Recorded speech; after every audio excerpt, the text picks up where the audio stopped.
नमस्कार मित्रों, आज हम सूरदास जी के विषय में जानते हैं। सूरदास जी को कृष्ण भक्ति शाखा के सर्वोच्च कवि के रूप में जाना जाता है। सूरदास जी का जन्म सन 1478 में मथुरा के निकट रुनकता गांव में माना जाता है। इसे कुछ लोग रेणुका क्षेत्र के नाम से भी जानते हैं। सूरदास जी के गुरु महाप्रभु वल्लभाचार्य जी थे। ऐसी जनश्रुति है कि सूरदास जी जन्मांध अर्थात जन्म से ही नेत्र ज्योति से विहीन थे। सूरदास जी के 3 ग्रंथ माने जाते हैं: सूरसागर, साहित्य लहरी और सूरसारावली। इसमें सूरसागर सबसे अधिक प्रसिद्ध है, जिसकी रचना श्रीमद्भागवत से प्रेरित है। सूरसागर में भगवान कृष्ण की विविध लीलाओं का वर्णन है। इनकी रचनाओं में वात्सल्य रस प्रमुख रूप से उपस्थित है। सूरदास जी की रचनाओं में ब्रज की लोक प्रचलित भाषा को अपनाया गया है। सूरदास जी की मृत्यु का समय 1583 सन में पारसौली ग्राम में माना जाता है। अब हम लोग वात्सल्य रस का एक उदाहरण पढ़ते हैं। यशोदा हरिपाल ने झुलावे, हल रावे दुलरावे मल्हावे, जो सोई कुछ गावे।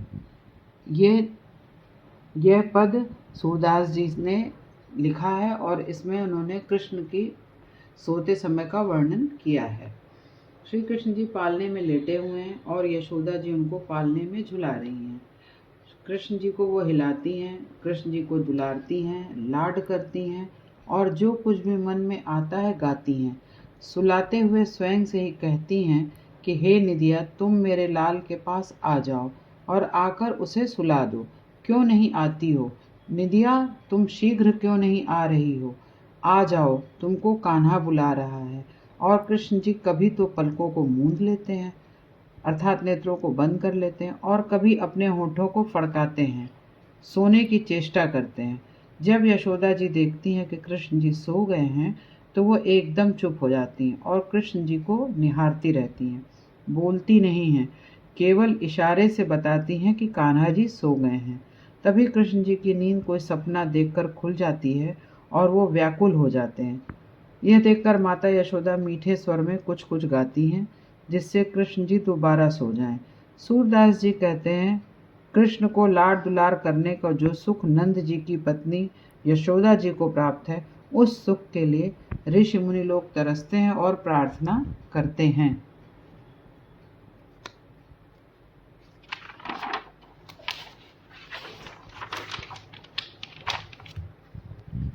कि इसी तरह प्रभु उन पर भी कृपा करें और उन्हें अपने दर्शन दे दें।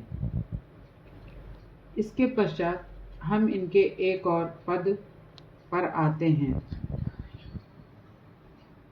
खीजत जात माखन खात, अरुण लोचन भौं टेढ़ी, बार बार जमहात। सूर हरि की निरख शोभा, निमित तजत न मात। संदर्भ है, प्रस्तुत पद्य में सूरदास जी ने कृष्ण के बाल स्वरूप में की गई लीलाओं का वर्णन किया है। यथा माता यशोदा जी कृष्ण को कलेवा खिलाने की चेष्टा कर रही हैं। सुबह सुबह नींद के उठने के बाद कृष्ण जी खींच रहे हैं, झुंझला रहे हैं और माखन भी खाते जा रहे हैं। नींद से जागने के कारण उनकी आंखें अभी लाल ही हैं।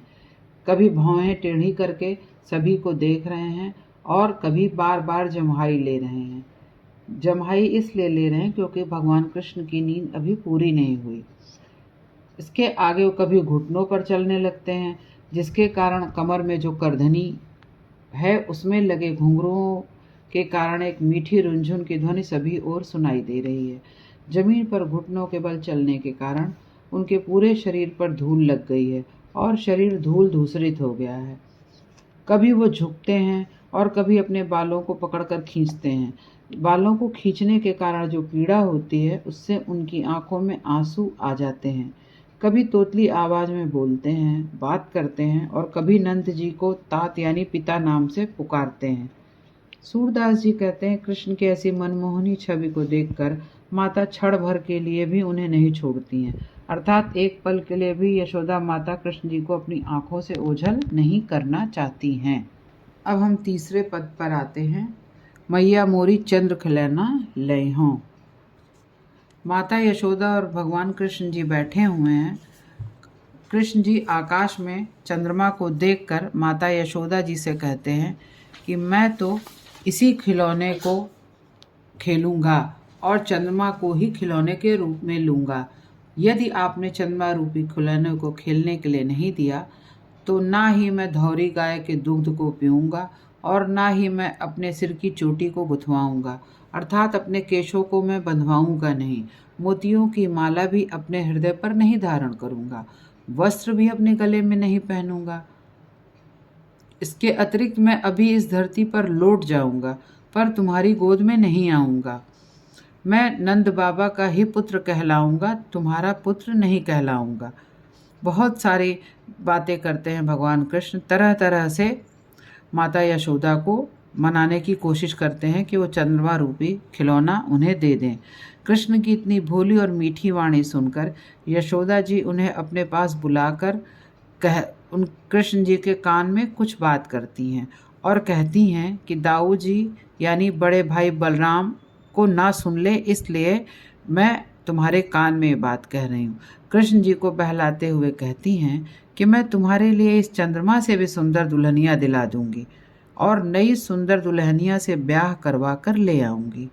इतनी बात को सुनकर कृष्ण जी मचलते हुए कहते हैं कि तुम्हारी सौगंध है माँ, मैं अभी ब्याह करने चला जाऊँगा और सभी सखा मेरे बाराती बनेंगे।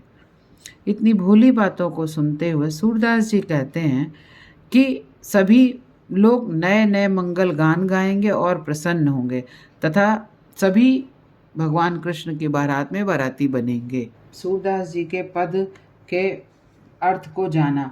आगे हम तुलसीदास जी के बारे में पढ़ेंगे और यदि आपको हमारे पढ़ाने के तरीके से समझ में आ रहा हो और यदि आप उसे पसंद करते हो तो आप कृपया लाइक और सब्सक्राइब करें।